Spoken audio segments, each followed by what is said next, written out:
Murad is such a nice boy. ये बताओ कि घर वालों को कब भेजा है? जैसे हमारे यहाँ भैया का मसला है ना, कल से जॉब पर नहीं जाओ। वैसे ही उधर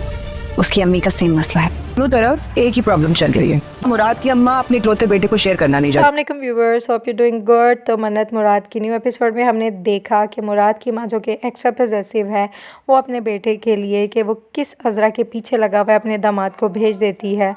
और मुराद साहब के बहनोई लग जाते हैं उनके पीछे अपनी स्कूटी लेकर और उन दोनों को होटल में मिलता हुआ भी देख लेते हैं, जहां ये लोग यही डिस्कस कर रहे होते हैं कि इन्हें अपने पेरेंट्स से बात कर लेनी चाहिए। और मन्नत साहब कह देती है कि वो छुप छुप कर उनसे बात नहीं कर सकती, अगर उसने शादी करनी है तो इन्हें अपने पेरेंट्स से बात करनी होगी। दूसरी तरफ हम देखते हैं कि जब मन्नत इस चीज़ को नोटिस करती है कि कोई उसका पीछा कर रहा है तो वो उसके पास जाती है गाड़ी रोककर और पूछती है कि आप कौन हैं, और पुलिस भी वहाँ आ जाती है और वो पुलिस को कंप्लेन कर देती है कि ये शख्स काफ़ी देर से मेरा पीछा कर रहा है। और होगा यही कि पुलिस मुराद के बहनोई को पकड़ के ले जाएगी और फिर बाद में उसको बेल पर जो शख्स ज़मानत करेगा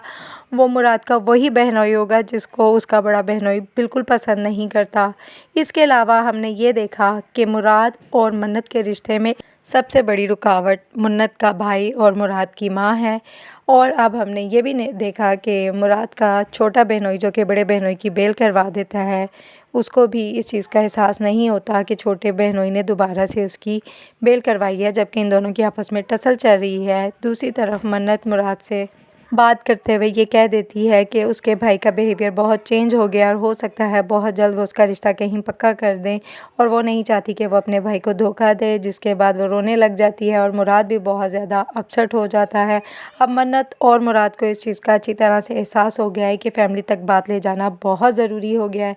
और वो जब अपनी बहन से ये चीज़ डिस्कस कर रहा होता है तो उसकी बहन उसको यही मशवरा देती है कि तुम भी अपनी मर्ज़ी की शादी कर लो, एटलीस्ट तुम खुश तो रहोगे। दूसरी तरफ मन्नत का भाई भी अब उसकी शादी जल्द अज जल्द करना चाह रहा है, क्योंकि उसको पता है कि वो किसी के साथ इन्वॉल्व है और वो नहीं चाहता कि वो कोई गलत फ़ैसला ले, और उसको इस चीज़ का बिल्कुल अंदाज़ा नहीं है कि जिस लड़के से वो बात करी है वो मुराद ही है। दूसरी तरफ मुराद की माँ को इस चीज़ का बिल्कुल अंदाज़ा नहीं है कि मुराद मन्नत से किस हद तक अटैच्ड हो गया और शादी करना चाह रहा है, लेकिन मन्नत ने ये बात अपनी भाभी से डिस्कस कर ली है और वो चाहती हैं कि मुराद और मन्नत की शादी हो जाए, क्योंकि उसकी भाभी को भी मुराद बहुत पसंद आया है और वो इस सिलसिले में मन्नत की हेल्प भी करेगी और उसके भैया से बात भी करेगी। तो आने वाले एपिसोड में हम यही देखेंगे कि चाहे मन्नत के भाई की तरफ से भी जितने ऑब्जेक्शंस लग जाएं और मुराद की माँ की तरफ से भी, इन दोनों की शादी तो होकर रहेगी, लेकिन इनको इस चीज़ का अंदाज़ा नहीं है कि बाद में इन्हें किस कदर सिचुएशंस का सामना करना पड़ेगा। तो आने वाले ड्रामा के रिव्यूज़ लेने के लिए don't forget to subscribe my channel और अपना बहुत सा ख्याल रखिएगा, ड्रामा देखते रहिएगा क्योंकि आगे जाके बहुत इंटरेस्टिंग होने वाला है,